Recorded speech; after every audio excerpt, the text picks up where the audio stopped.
Hello, everyone, and thank you for coming today. I'm pleased to be joined by elected officials at the city and state level.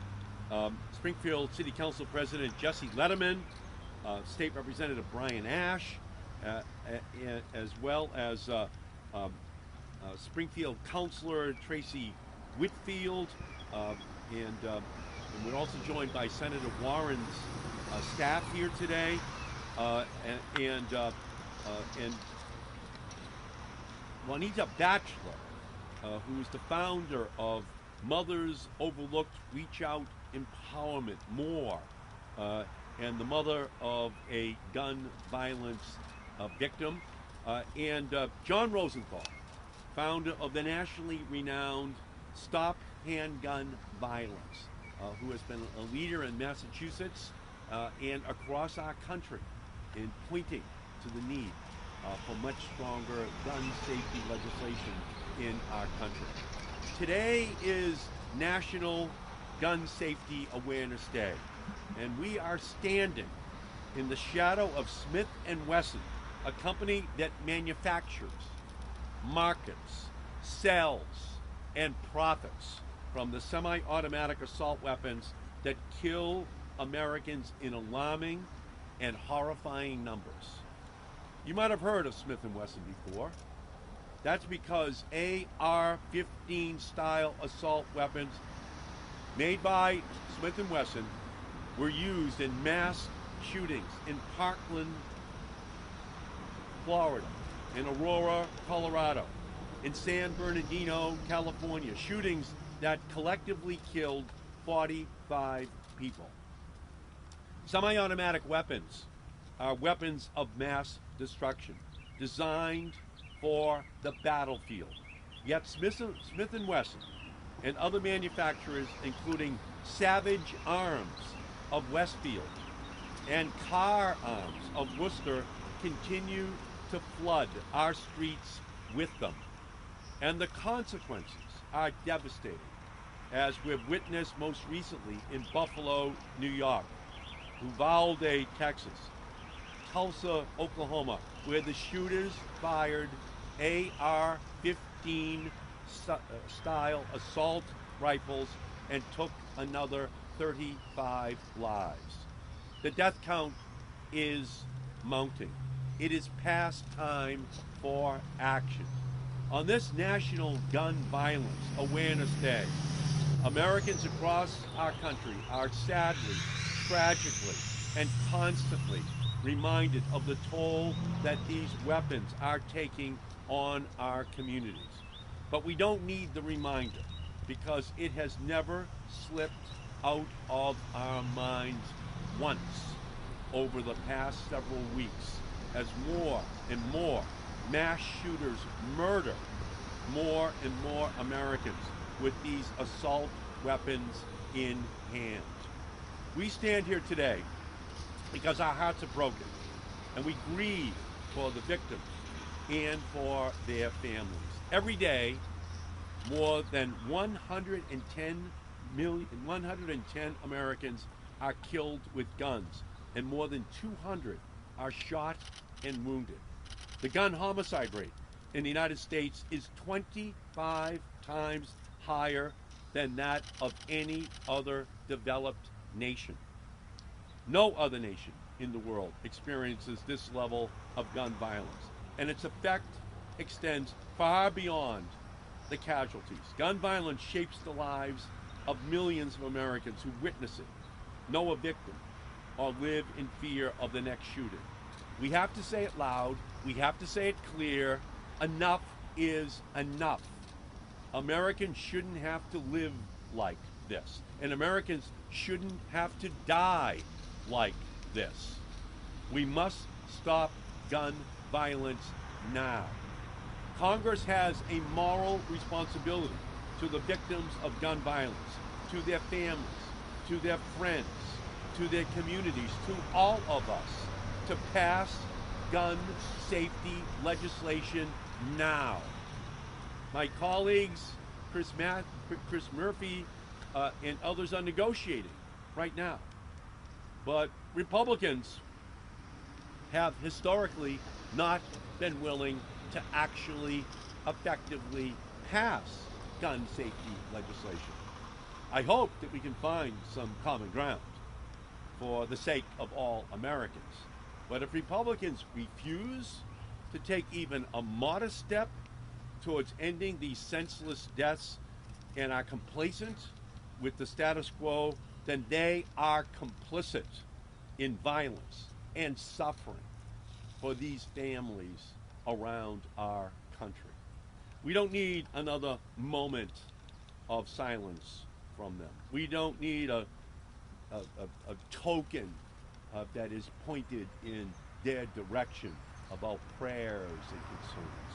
What we really need is a movement of solidarity. For years, Republicans have put the safety of their campaign contributions ahead of the safety of kids' classrooms because of the National Rifle Association. That's the NRA to which Smith Wesson contributed more than $1.5 million in support for its lobbying efforts to kill gun safety legislation. That's right. Smith Wesson contributed $1.5 million to the NRA so that there would not be gun safety legislation passed in our country.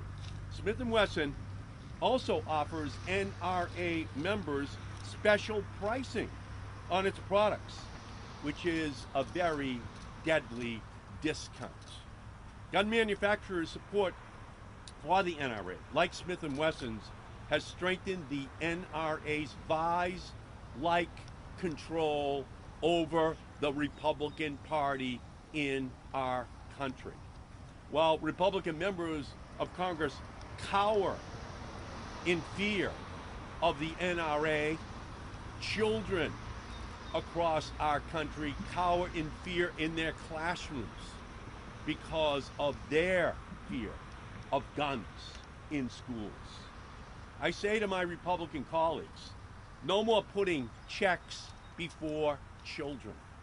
No more putting the Second Amendment ahead of second graders.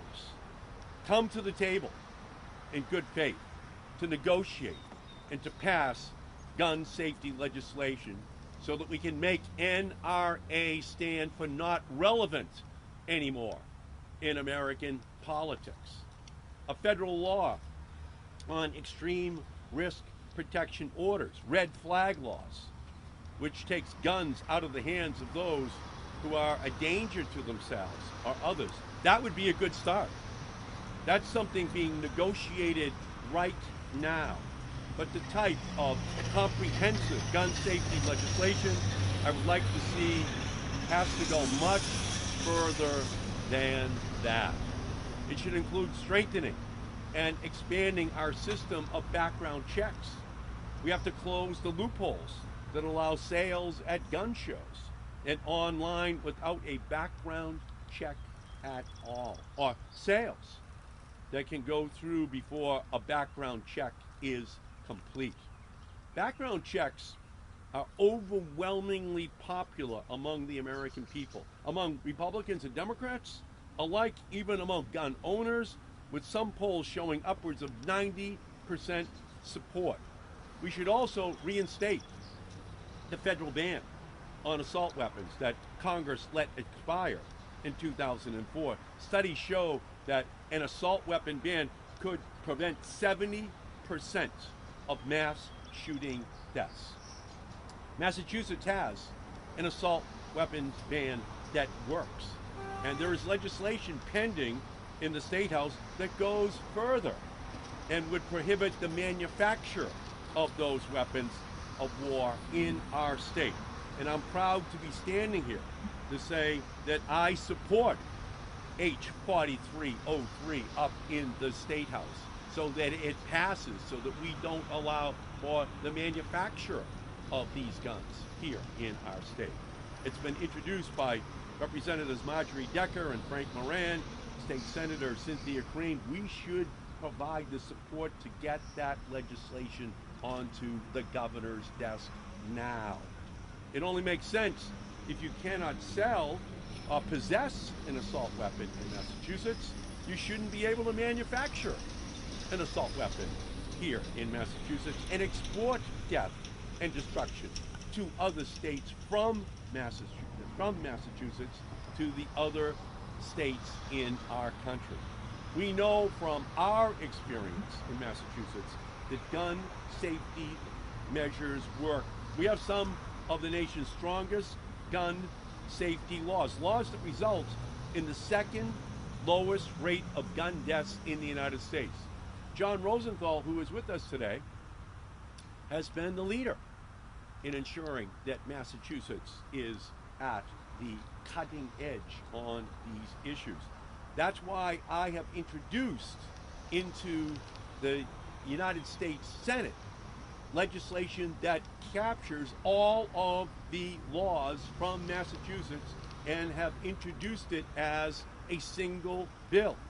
Because if the rest of the nation adopted the laws of Massachusetts, we would be able to dramatically reduce the number of gun fatalities, gun injuries across our whole country. What do those measures include? Well, safety measures like requiring first-time firearms license applicants to complete safety training. Safety measures like giving local police chiefs the responsibility for approving, suspending, and revoking firearms licenses. Safety measures like an extreme risk protection order that allows gun licensing authorities, family members, or other household members to ask a judge to suspend someone's firearms license, remove firearms from their possession, and prevent them from obtaining new weapons. And safety measures like requiring gun owners to keep firearms safely secured. We have to use every tool at our disposal to keep guns off the streets and out of the schools of our country. When I return to Washington, I'm going to continue to fight the NRA and its aiders and abettors like Smith and Wesson that would rather profit from gun violence than protect against it.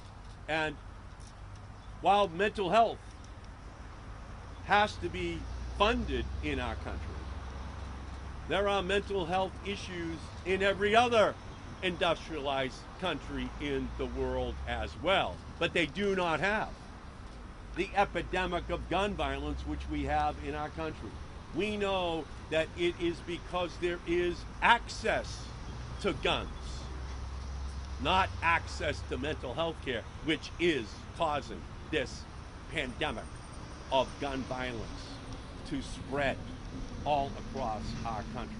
That is what we have to focus on.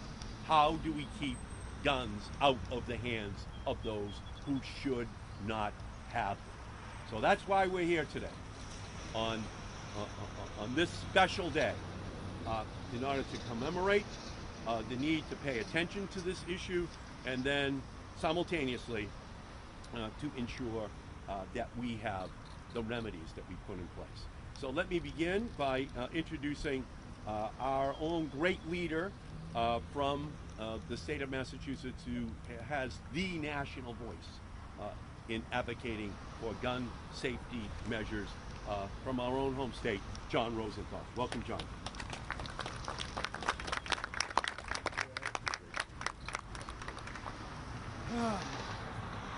There is no member of Congress who has been more vigilant since we started this effort in Massachusetts in promoting what we're doing in Massachusetts and trying to replicate what we're doing in Massachusetts than Ed Markey. He's one of my heroes on a lot of issues, and including gun violence prevention.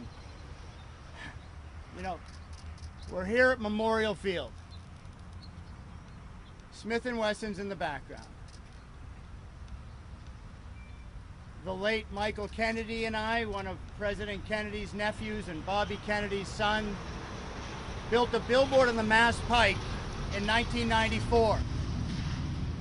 I'm a gun owner and a business person. Michael was a business person and a victim. Since 1994, over 1 million Americans have died from firearms in this country. If you go back to 1975, that's 1.5 million Americans killed by guns in America. That is more Americans than killed by more Americans than all U.S. servicemen and women killed in all foreign wars combined. And you know what else? I will venture to guess that 1.5 million Americans killed by guns in this country is not only more than all U.S. servicemen and women killed in all foreign wars combined with weapons of war like Smith and Wesson makes, but it's probably more people than were killed by the 2 atomic bombs dropped on Nagasaki and Hiroshima. Don't for a minute think that what Smith and Wesson makes are sporting rifles. After Sandy Hook, and I wear this little hand commemorating the 20 first graders and the 19 fourth graders killed most recently, which was 22 mass shootings ago just since Uvalde, Texas. That AR-15, as General Stanley McChrystal defined, is a weapon of war. It is designed to stop an incoming infantry. The .223 round is designed not to penetrate, but to tumble and cause maximum soft tissue damage. Those 20 first graders had to be identified by their clothing after getting 3 to 11 rounds from an AR-15. The last time I stood on this memorial field was with Manuel Oliver, whose only son, Joaquin, and David Hogg from Parkland, whose only son, Joaquin, was killed with a Smith & Wesson made in Massachusetts AR-15. Joining us was Sandy Phillips, whose daughter was killed with a made in Massachusetts AR-15 by Smith & Wesson at the Aurora movie theater. And you know, since 1999, when Columbine happened with a made in Massachusetts assault weapon by Savage Arms here in Springfield, our children have never known one single day of going to school without the risk of being shot. Not one day. And that is on us. And on last Friday, a week ago today, I was standing burying my 94-year-old dad, just like you're supposed to do. Kids are supposed to bury their dads. It was the same day that moms and dads were burying 8-year-olds.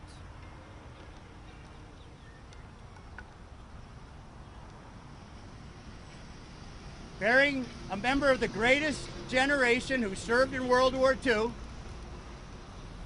and as a result of what will likely be known as the worst generation, who didn't care enough to make it safe for their own kids to go to school unless we change this.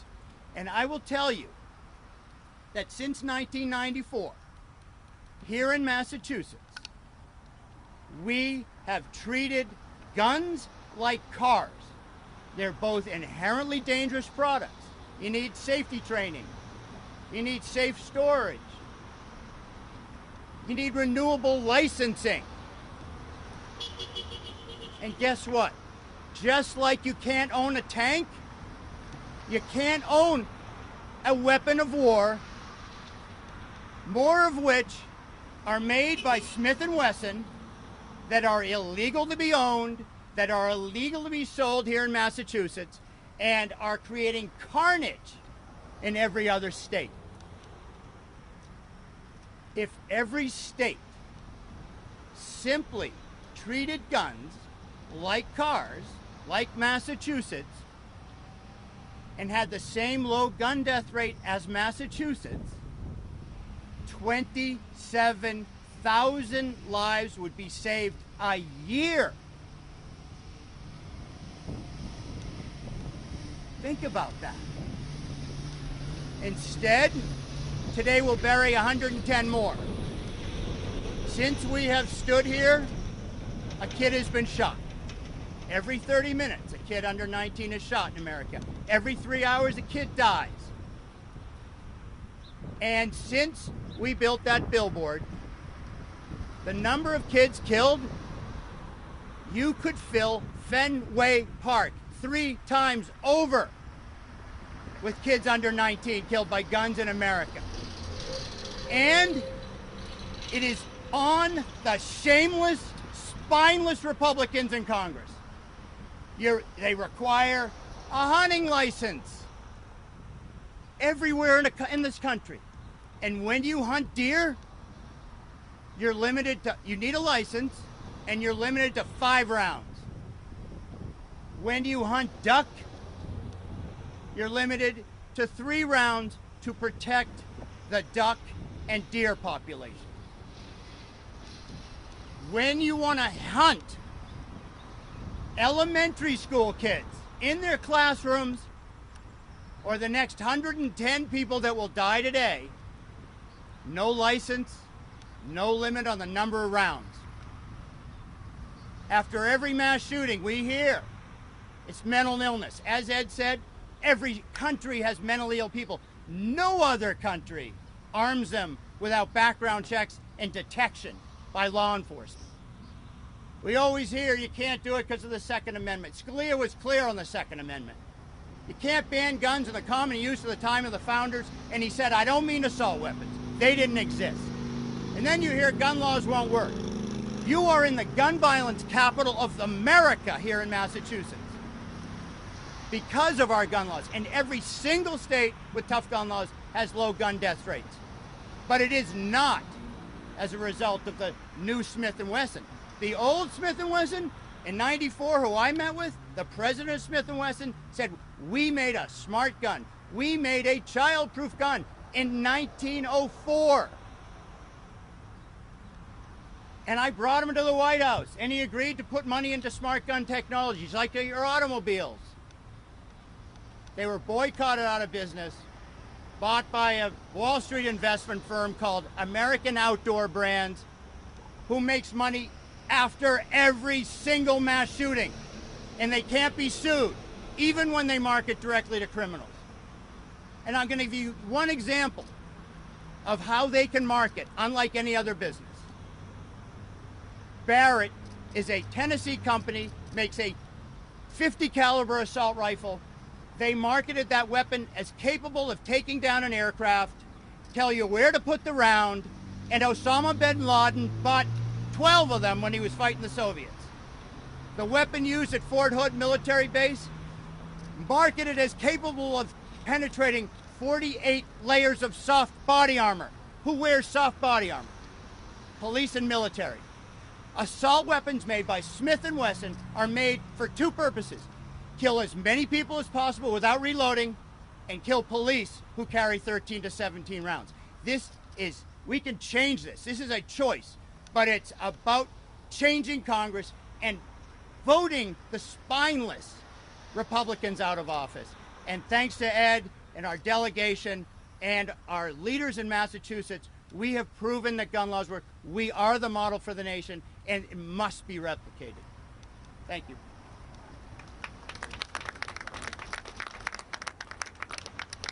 Wow. You're so powerful, such a great leader. Now we're going to hear from another great leader, Juanita Batchelor, founder of Mothers Overlooked Reachout Empowerment. The organization is called MORE, and the mother of a gun violence victim. We thank you, Juanita, so much for coming here today and telling your story and in telling that story, telling the story of so many thousands of other families in our country. So welcome, Juanita. Good afternoon. My name is Juanita Batchelor. and I'm the founder and executive director. My name is Juanita Batchelor. I am the founder and executive director of MORE, Mothers Overlooked Reachout Empowerment. I started this organization as I attempted to turn pain into power after losing my son, Darrell Lee Jenkins Jr., to gun violence. You see, my son was gunned down on June 4th, 2014, right in front of our home in Springfield. Unfortunately, my experience with gun violence did not end there. On June 26, 2020, my niece Tamara Clark was shot in a drive-by shooting in Springfield. And then the most recent tragic incident took place last year where my son-in-law, Reginald Desashore, was shot and killed on April 28, 2021, also in Springfield.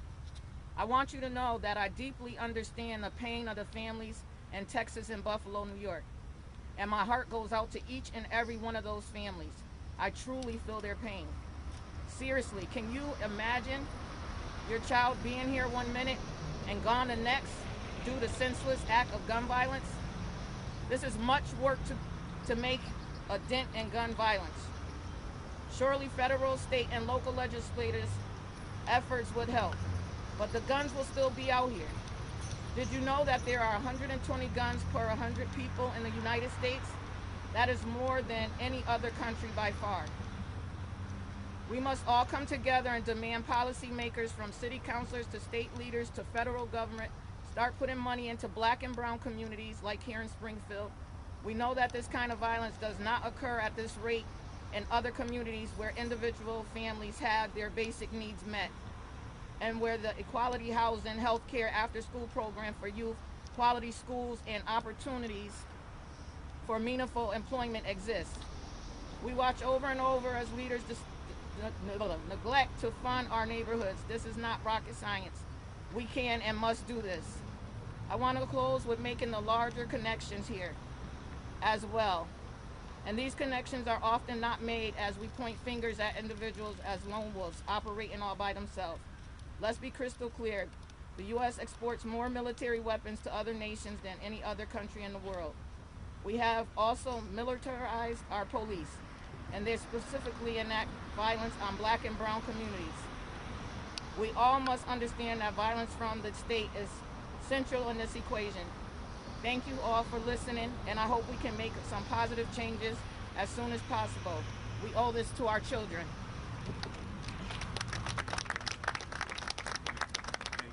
Thank you so much. And Smith & Wesson is headquartered here in Springfield, but we have got great leaders here in Springfield, willing to stand up and say that what this company does is wrong. And next I'm going to introduce the new president of the Springfield City Council, Jesse Letterman, a great leader on this issue. Good afternoon, everybody, and thank you, Senator Markey. I'm Springfield City Council President Jesse Letterman, and I'm proud to be here with the Senator and with my colleague, Councilor Tracy Whitfield, and everybody who's here today to say that enough is enough. Like my neighbors across the city of Springfield and our brothers and sisters across our entire country, I've been struggling as we've seen this most recent spate of mass shootings taking place. And you see the outpouring on social media of many people speaking out, saying, when are we going to see change in our country? And you'll hear some people say, well, what's the impact of posting on social media? Why does everybody feel like they have to come out with their statement on Twitter and on Facebook? Well, the truth is, I have a belief that every resident, from the city of Springfield to the Commonwealth to our country, you can see, feels a true societal responsibility to act in the wake of these acts of terrorism and violence. And for many people in their everyday lives, they're limited in how they can act. Posting on social media, voting in local, state, and federal elections are ways that they can act. But as leaders locally, as leaders at the state level and leaders at the federal level, we also have an opportunity to act. And you know who else has a societal responsibility and opportunity to act? Our industry leaders. our industry leaders have the same responsibility that we have to act, and by their contributions to the NRA, an organization that blocks common sense reform at the federal level, they have failed in their societal responsibility to act. And those failures come home to roost right here in the city of Springfield. They roost across our country because we know that many of the guns that come into our community come from states that don't have the same laws that we have on the books. And I'm not saying there's a one-size-fits-all solution or something that will solve this problem in and of itself, only one issue. We know this is a big issue. But that doesn't mean that we shouldn't do every single thing we can to knock down this cycle of violence. When these mass shootings occur across our country, they reverberate. For the communities they happen in, it is the most devastating event that could possibly occur, and I pray every day that we don't confront it in the city of Springfield. But last night I was on a board meeting for a local youth resource organization that I happen to be on the board of. We spent a significant amount of time talking about how secure is our youth facility. How much money do we have to spend, and what can we afford in our budget to make it even more secure? Do we need to hire security at all hours of the day for our children to be able to come in and participate in youth sports and participate in mentorship opportunities? And just like it always is, the cities that are hit the hardest by the problem are left trying to figure out how to pay to protect our children and our residents. And we're wearing orange today to recognize National Gun Violence Awareness Day, but as you heard from my dear friend Juanita Batchelor, for too many families in our city and cities like ours across the country, every day is Gun Violence Awareness Day. Every day is Gun Violence Awareness Day for the mothers and fathers that lose their children, and for the children that have lost their mothers and fathers. All of these events and issues are connected, and we have a duty to act at every level, from the grassroots to the United States Senate. And so I'm thankful, Senator Markey, for giving us the opportunity to be here today, because I've been struggling for the last several weeks of how do we really make clear in a real way what we want to see. And today, it's pretty clear. We need action at every level, from residents, from industry leaders, and from our elected officials. Thank you so, so much.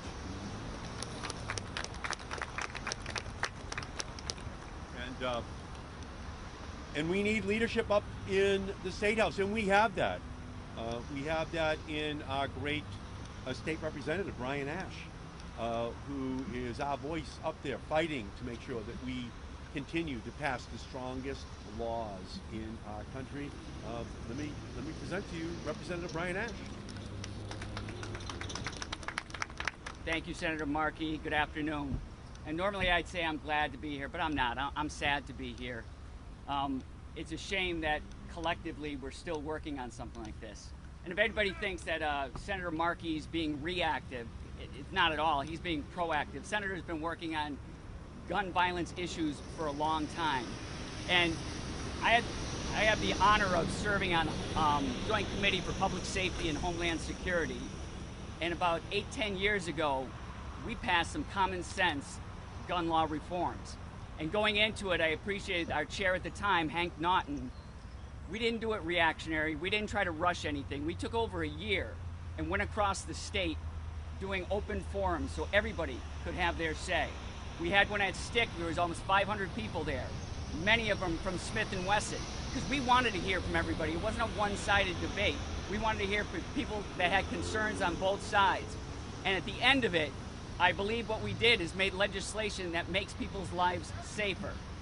No law is going to protect everybody. No law is going to prevent everyone from doing harm to someone, but it's about prevention.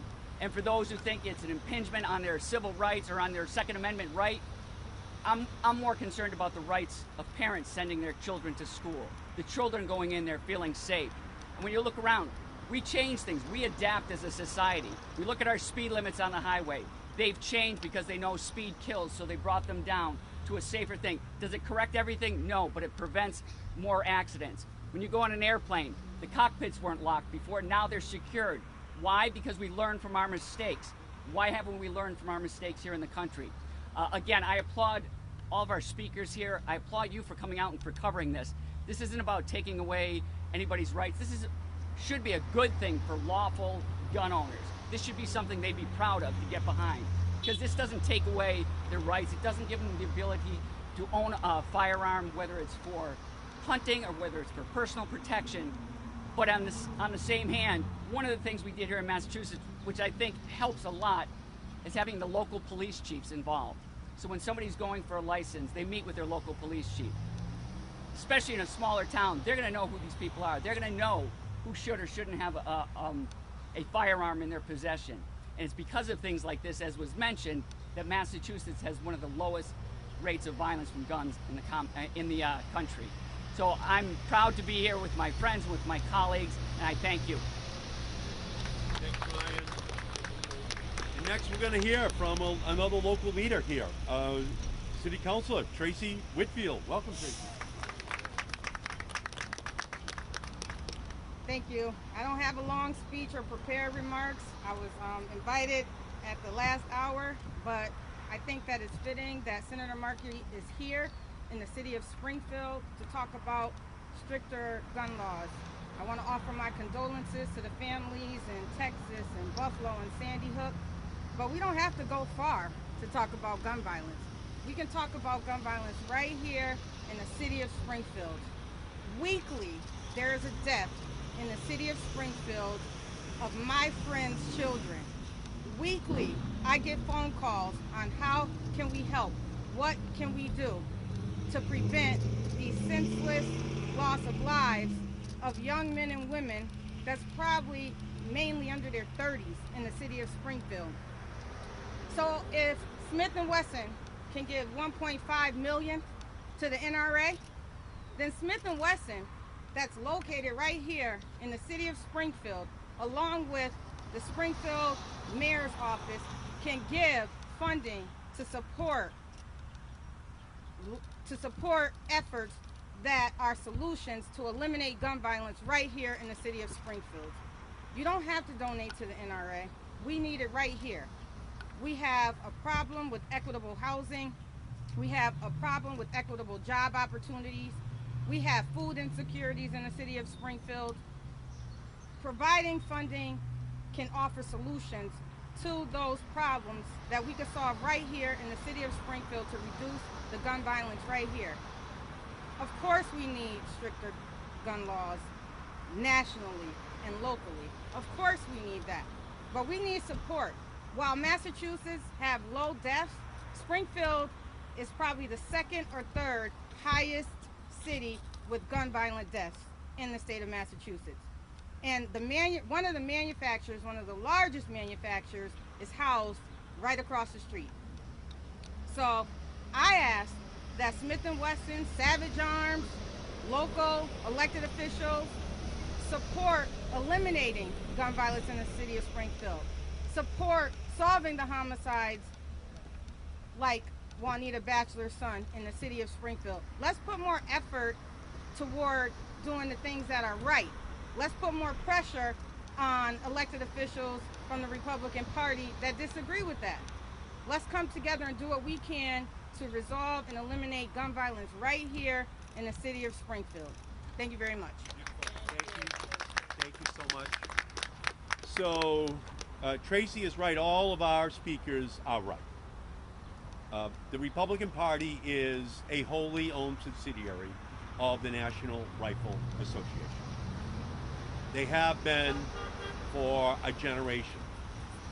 They've made it very, very difficult to pass new laws which enhance the safety of Americans. In 1994, we were successful in passing a ban on assault weapons being sold in the United States. But the way the NRA worked is that that ban expired after only 10 years. But another thing happened in 1994. I was successful in having a law created that kept out up to 2022 15 million Chinese assault weapons that cost only the price of a pair of sneakers from being on the streets of our country. That ban on the importation of Chinese assault weapons has not expired. But companies like Smith Wesson continue to manufacture them here and sell them here on the streets of our country. We need a ban on assault weapons in our country. We need a ban on high-capacity magazines. We have a ban that has to be put in place that you have to be at least 21 years old in order to purchase a weapon. And we need to repeal the law which provides immunity to Smith & Wesson, immunity to these gun manufacturers from being sued by Americans if their family members have been harmed by the consumer product which they make, which are guns. Americans can sue the tobacco industry. Americans can sue the auto industry if a family member is injured. But there's one consumer product that has been given immunity, and that is the gun industry in our country. That must be repealed. They must be made accountable. So we're at a moment of historic political reckoning. The gun industry in our country must be made accountable. We must pass legislation in the United States Senate and House of Representatives. We must put every Republican on record so that the American voters know who voted yes for safety and who voted no in order to protect the NRA. That is our moment of political reckoning. Gun safety has to be on the ballot in every congressional district, in every state in 2022. It's led by Massachusetts. We have the strongest laws, and we're still not satisfied.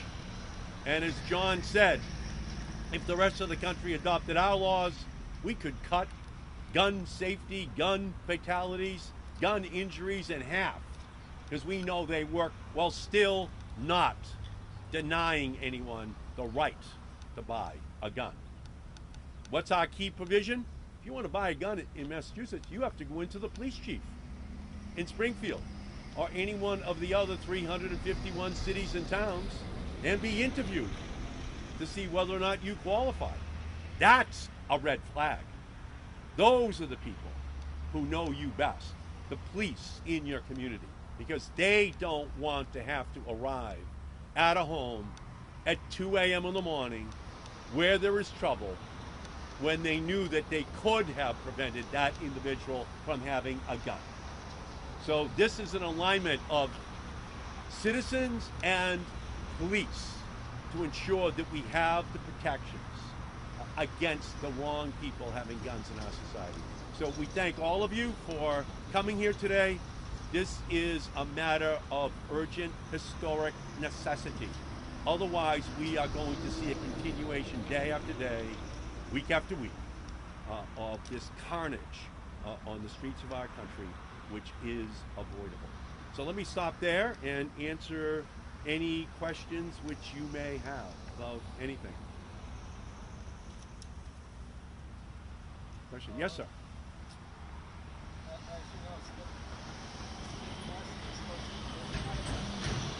Can you just speak up just a little? Smith & Wesson, as you've heard, is planning on leaving Massachusetts. They say politicians have made it now very incumbent for their product. What do you see as the impact of them leaving and the impact on the people who work there? Well, the impact is going to be that Massachusetts is the leader in saying that we do not want to see the manufacture of assault weapons in our state exported to the rest of the country, even as they're banned here in the state of Massachusetts. And we will then work in order to make sure that we find a new company to come into this incredible space to produce things that actually benefit our society. And we will work in a partnership with the city and the state in order to accomplish that goal. And John, why don't you say a few words on that? Smith Wesson, after we filed the bill to ban the manufacture of assault weapons that are currently already banned in Massachusetts from ownership and sale, Smith Wesson announced they're leaving Springfield. What they didn't announce is they have been leaving Springfield for 3 or 4 years.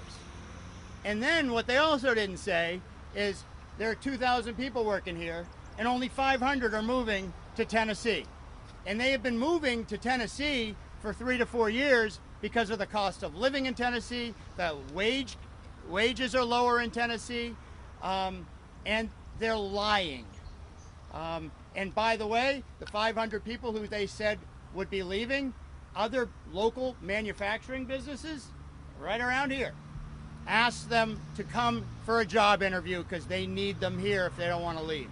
And besides which, it is not only immoral to make weapons of war that aren't even allowed here to be made here, how on God's earth can the owners of Smith & Wesson live here in the safest state in the nation, and their children are safer in schools, they're safer in movie theaters, they're safer in malls, they're safer because of the gun laws that they, Smith & Wesson, fund to try and undermine? That doesn't cut it. And Smith & Wesson has lied for years about it. And they could easily make personalized guns that only cops and only, the individual owner could fire. And then that would create real jobs. So, John is right, and I will also say this, that we can do something.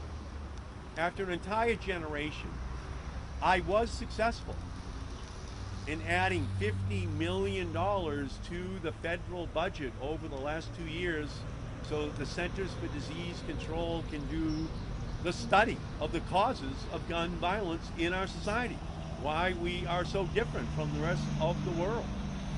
And that funding is right now at the CDC. So we can pass legislation, but we're going to have to do it in a context of political accountability for Republicans, so that they know that it's not just the NRA to whom they're accountable, but to the voters in our country. Are there any other questions that people may have? Yes, sir. Jesse talked about it a little bit. What's your message to the average person out there who's saying, why is something going to change now? What can I do about it? And this division on the opposite side of the aisle, how am I supposed to not throw my hands up and assume that nothing's going to change? I don't think this is just a moment. I think this is now a movement all across our country. You can feel right now how terribly concerned parents are about their children in schools. We should not question for a second how dramatic the change has been over the last couple of weeks.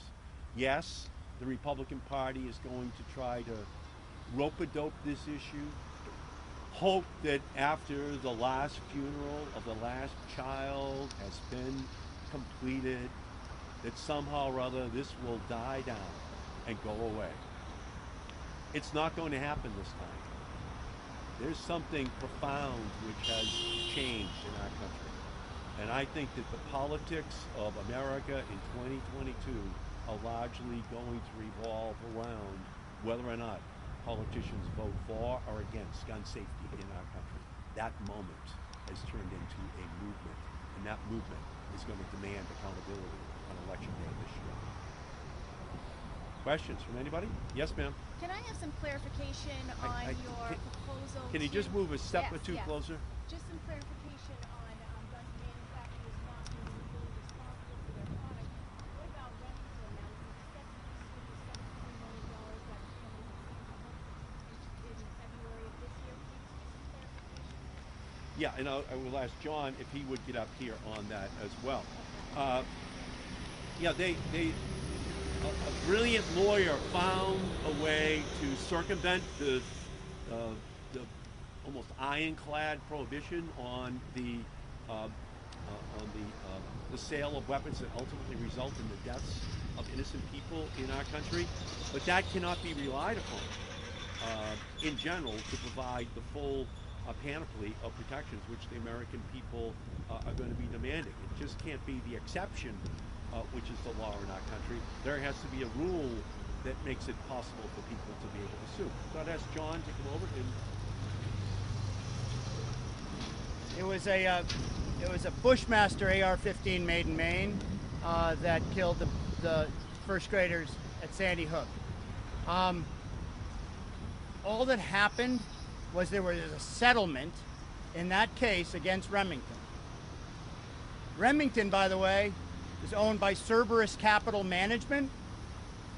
It's a private equity firm on Wall Street named after the three-headed dog guarding the gates of hell. They own Bushmaster. Think about that one. All that happened was a judge allowed discovery. It was a settlement. It did not go to trial. Who knows if it would have. But all I know is Bushmaster didn't want their emails looked at. They didn't want their marketing brochures looked at. They didn't want it made public just how egregious they are marketing their weapons directly to both criminals, domestic and international terrorists, and young men. They marketed their weapon as giving you back your manhood. That's why Remington, Bushmaster, Cerberus settled, because they did not want the families in a courtroom showing a jury what 20 first graders look like after getting 3 to 11 rounds and are indistinguishable looking because they've been killed with military weapons. It was worth tens of millions. It probably would have been worth hundreds of millions for Remington to not have the public and the jury see pictures like that. Are there any other questions people may have? Thank you all so much for coming out. We appreciate it. Very important day.